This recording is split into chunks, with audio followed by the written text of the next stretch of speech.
Et le 7-8 Sport, comme tous les lundis, c'est avec Anthony Reich. Anthony, bonsoir. Bonsoir Catherine. On va parler bal et club. Oui, exactement. Bienvenue dans ce 7-8 Sport, une édition spéciale consacrée au golf à 10 jours de l'Open de France. Je reçois le directeur du golf national, Olivier Roche. Bonsoir à vous. Bonsoir. Et vous êtes accompagné d'Anne Lepage, membre de la direction des sports de la communauté d'agglomération de Saint-Quentin-en-Yvelines. Bonsoir à vous. Bonsoir. Évidemment, comme d'habitude, tous les résultats du week-end en fin d'émission. Et il y a des choses à dire. Et il y a quelques petites choses à dire. Donc, je le disais, nous sommes à 10 jours de l'Open de France. Olivier, le golf national est dans les derniers réglages. Le parcours est prêt ? Le parcours est prêt, il lui reste encore 5-6 jours, effectivement. Il est pratiquement, on dirait, mature pour recevoir. On a reçu beaucoup trop de précipitations pour avoir un parcours parfaitement comme on voulait l'imaginer. C'est gadouilleux ? Non. Non, c'est pas gadouilleux parce qu'il est très bien préparé. On va dire y avoir été jeudi ou vendredi, il est un petit peu humide, mais l'herbe est de qualité. Vraiment d'une qualité. Il faut dire que le week-end a été encore assez bien arrosé, malheureusement, sur le golf national. Après, il nous reste 5-6 jours, mais on n'a jamais eu un parcours aussi bien préparé, donc on est très très fiers. On a encore beaucoup de travail, et c'est un peu comme tous les grands événements, jusqu'à la dernière minute, on prépare. Et là, il nous reste 5 jours, donc on est bien. Pour l'instant, tout va bien. On reviendra un petit peu plus sur la préparation et les coulisses, puisqu'on a on est allé voir justement ces coulisses il y a quelques jours. Cet Open de France, c'est un Open qui se prépare sur 12 mois, c'est pas sur 5-6 mois depuis février. On y pense dès la fin de l'Open précédent. En fait, si on parle en termes de logistique, on fait un débrief 5-6 jours après l'Open de France pour bien remettre en valeur tout ce qui s'est bien passé, tout ce qui s'est pas assez bien passé. Et on repart dès septembre, on reprépare l'Open, effectivement. Donc pour nous, ce qui est très difficile au golf national, c'est d'avoir un Open tous les ans. Peu de golf ont un Open aussi important ou une manifestation sportive. Tous les ans, c'est récurrent. Et puis c'est d'envergure internationale. C'est d'envergure internationale, et c'est vrai que quand on doit se positionner pour faire des travaux, des aménagements, en fait, on a très peu de temps. Parce qu'entre le temps où on fait nos travaux, la pousse, l'air, enfin toutes ces choses, c'est pas aussi simple que ça. Et pour donner l'impression que ça a déjà existé d'une année sur l'autre, il faut vraiment bien l'anticiper. Mais maintenant, l'exercice, on le connaît bien, vu que ça fait 10 ans ou 15 ans d'affilée que l'Open est organisé au golf national, pardon. Donc on est sur ce registre, c'est pas simple, mais c'est l'exercice et c'est intéressant. En termes de travaux, il y a aussi tout cet espace village que vous aménagez toujours quelques semaines auparavant, qui est en pleine finition aussi, je crois. Alors là, c'est pire que finition, mais si vous avez des images, on va voir que ça ressemble à... On y allait il y a quelques jours, voilà, exactement. Ça ressemble pas forcément à ce qu'on imagine à la fin. Donc là, c'est comme, des stands ou une manifestation au Salon de Versailles, c'est-à-dire que jusqu'à la dernière minute, tant que c'est pas ouvert, on peut encore modifier les choses.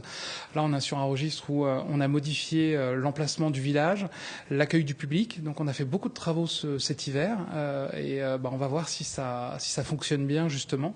Pour l'instant ça monte bien, on voit les images et on est très très content de ce qui s'est passé. On va voir si le public est au rendez-vous. Pour le moment, ce qu'on a imaginé est à la hauteur de ce qu'on avait imaginé justement, et c'est très satisfaisant. Alors il n'y a pas que l'aspect esthétique, Catherine, puisque ce parcours doit être d'une qualité exceptionnelle. Vous le disiez, depuis 6 mois, il est la nouvelle arme secrète du golf national. Il s'appelle Alejandro Reyes. Il arrive tout droit d'Espagne. Il est le nouveau responsable de l'entretien. Il façonne les greens, les fairways pour l'Open de France, mais aussi en vue de la Ryder Cup 2018. Alejandro Reyes grandit en Andalousie, en Espagne, juste à côté d'un parcours de golf. Et son amour pour les greens s'éveille très vite. J'ai toujours aimé la sensation de te réveiller et de l'essence qu'a le gazon quand c'est l'odeur du gazon, l'odeur du gazon quand c'est coupé pour le matin. Et ça a été une chose que j'ai toujours aimé bien. À la fin de ses études d'ingénieur agronome en Espagne, Alejandro se spécialise dans l'entretien des parcours de golf en Grande-Bretagne. Il aurait alors pu choisir la facilité en s'occupant d'un grand stade de football. C'était mal connaître ce magicien du gazon. Les terrains de football, le problème qu'on a, c'est que c'est les mêmes surfaces, c'est très uniforme pendant les terrains et c'est toujours les mêmes. C'est comme on dit, si c'est un fairway d'un parcours de golf, et tu as seulement des fairways dans tous les parcours de golf. Ici, on a toutes les différentes surfaces, les rafts, les greens, les dépasses, les tabliers, les bunkers. Avant de poser ses valises en France, il a déjà bichonné 6 parcours de golf de l'autre côté des Pyrénées. À peine 30 ans, il fait déjà partie des meilleurs et tire cette excellence presque unique dans son attention au gazon, qu'il traite comme ses propres enfants. Mais Alejandro ne serait rien sans son équipe d'entretien. Ils sont près d'une vingtaine présents toute l'année sur les 18 trous de l'Albatros pour donner forme au parcours le jour J. En l'espace de 6 mois, l'intégration espagnole semble se faire sans accroc. Il est formidable, il est très très très compétent, extrêmement motivé. Il est enthousiasmé par le site qui est vraiment fantastique et par cette épreuve aussi, et puis surtout par la préparation de la Ryder Cup 2018. La Ryder Cup, c'est aussi la mission d'Alejandro Reyes. Chaque Open de France permettra de préparer le parcours, à commencer par l'édition 2013, du 4 au 7 juillet prochain. Olivier, avec Alejandro, vous avez déniché une perle, on a l'impression, non? Ouais, on va pas refaire toute l'histoire, mais on a fait un recrutement international. On a rencontré des Néo-Zélandais, des Australiens, des Espagnols. On a fait toutes les nationalités. On a reçu aussi. Pardon Olivier, pourquoi international? Parce qu'on n'a pas en France la pépite dont parle Anthony. Si. On a eu des candidatures françaises. Alors après, on va pas se mettre sur un registre international. Ce que je veux dire, c'est qu'on a peu de Français qui ont un niveau et une connaissance internationale, c'est-à-dire une connaissance à être allé travailler à l'étranger pour connaître ce qui se passe ailleurs qu'en France. Et il faut avouer qu'en France, notre qualité première n'est pas forcément les langues. Donc trouver un Français qui parle parfaitement l'anglais, vu que les instances internationales sont quand même anglaises, et qui a cette connaissance et avoir fait le choix d'avoir vécu à l'étranger pour connaître justement les différents parcours américains, anglais ou écossais, il y en a pas vu, ou ceux qu'on a rencontrés n'étaient peut-être pas assez compétents par rapport aux sommités qu'on a reçues. Pour revenir sur les entretiens très vite, on a reçu vraiment des greenkeepers internationaux, dont celui de Loch Lomond en Écosse, qui est peut-être un des meilleurs greenkeepers d'Europe, qui voulait venir au Golfe National. On a reçu aussi, le greenkeeper actuellement du Belfry, qui a organisé 2 Ryder Cup. Donc on a vraiment reçu des pointures. On a fait le choix d'Alexandro pour des raisons assez simples. D'une part, quand on déplace un greenkeeper étranger, il faut prendre toute sa famille avec. Donc c'est vrai que ça a un coût. Faut être clair. Et on a fait le choix surtout de la jeunesse avec un Espagnol qui nous a démontré toute sa fougue. J'ai pas noté dans l'entretien si il s'est exprimé en français ou pas. Il faut savoir qu'en septembre, quand on a fait son premier entretien avec lui, c'était qu'en anglais, vu qu'il avait des diplômes américains qu'il avait réalisés en anglais. Et 2 mois après, quand on a fait le deuxième et le troisième entretien, dont l'entretien final pour le recrutement, il l'a fait qu'en français. C'est-à-dire qu'en 2 mois et demi, il a appris le français suffisamment bien pour prendre le risque de faire l'entretien en français. Donc, il nous a parlé qu'en français. Qu'en français. Et c'est assez incroyable d'avoir ce que j'appelle un gamin, vu qu'il a presque une génération d'écart avec moi. Et une telle envie, une telle connaissance, une telle performance dans son travail. Il a notamment quand même été recruté par Jack Nicklaus, qui travaille pour Jack Nicklaus Design. Il a travaillé d'ailleurs qu'avec lui. C'est une des plus belles signatures qu'on puisse avoir sur son CV à 29 ans, de sortir Jack Nicklaus Design. Donc c'est vrai que naturellement... En plus, ancien golfeur professionnel qui a fait le jour de ce sport. Il y avait beaucoup d'atouts. Et donc on a pris le choix de prendre un risque avec Alexandro pour finir sur le recrutement. Il est plus facile de se dire, au bout de 6 mois, on s'est trompé sur un Espagnol qui est célibataire, qui a 29 ans, il peut rebondir. Faire venir quelqu'un qui a 45 ou 50 ans d'Écosse, où toute sa famille se déplace, et lui dire au bout de 6 mois, ça va pas. C'est un risque qu'on ne voulait pas prendre. Aujourd'hui, on est très très fiers du travail qu'il fait. Et comme vous l'avez vu sur les images, je pense que le parcours, même si c'est toujours difficile de comparer d'une année sur l'autre, le parcours est réellement fantastique cette année. Pour des registres peut-être que nous, communs des mortels, on ne peut pas voir, mais vraiment... C'est pas le même parcours d'une année sur l'autre. Alors, en plus... Il y a des subtilités. Voilà, il y a des subtilités. Cette année, le parcours, depuis qu'Alexandro est arrivé, on tond l'intégralité des greens et des départs avec la simplex, c'est-à-dire une machine où on est derrière à pied. C'est-à-dire les machines qui sont les plus qualitatives, les plus performantes. C'est plus artisanal, en fait, c'est ça? Et voilà. Et quand on revient à un côté très artisanal, on retrouve une qualité exceptionnelle. Et je pense qu'en France, il n'y a pas un golf à aujourd'hui, et aussi pour des problèmes de coût, vu que ça prend plus de temps pour préparer le parcours, qui à l'année coupe ses greens, ses départs avec ces machines-là.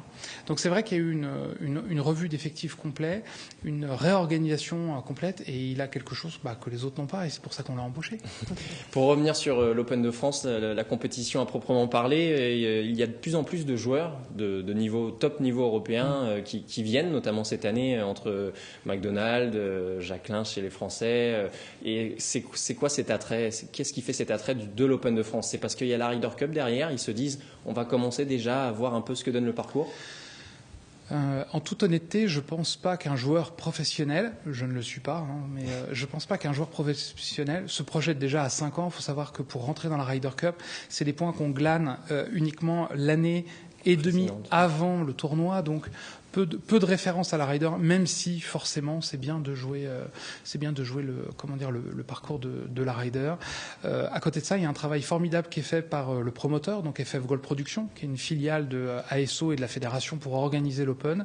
Et on a une personne qui s'occupe à l'année d'aller sur les tournois, qui va aux États-Unis, qui fait de la prospection. Parce qu'il faut savoir que pour faire venir les joueurs, il faut les rencontrer, il faut leur parler, il faut leur séduire. Et on est le seul pays en France qui ne propose pas d'appearance money, c'est-à-dire qui ne paye pas les joueurs pour apparaître. Ainsi, on leur propose d'autres choses. Donc, on leur donne des facilités, on s'occupe de leurs femmes parce que c'est très important à Paris, mais on se refuse de donner de l'argent. C'est difficile dans ce contexte d'attirer Tiger Woods, par exemple? Alors, Tiger Woods, c'est pas difficile. On connaît le contrat. Tiger Woods, c'est un contrat de 3 millions de dollars pour qu'ils viennent par an, et c'est un contrat minimum sur 3 ans. Il y a les petits à côté, donc vous savez que ça va vous coûter 10 millions de dollars pour faire venir. C'est beau le sport, l'émission de sport. Mais je pense que, il y a plein de meetings. Si on prend un parallèle avec l'athlétisme, Usain Bolt se déplace pas si il est pas payé pour se déplacer. Donc, il faut accepter le jeu, et je pense que le sport de haut niveau, c'est une carrière, même si le golf est un petit peu plus long en carrière, le football, c'est pareil, à 30-32 ans, c'est fini, donc ils doivent gagner beaucoup d'argent au début.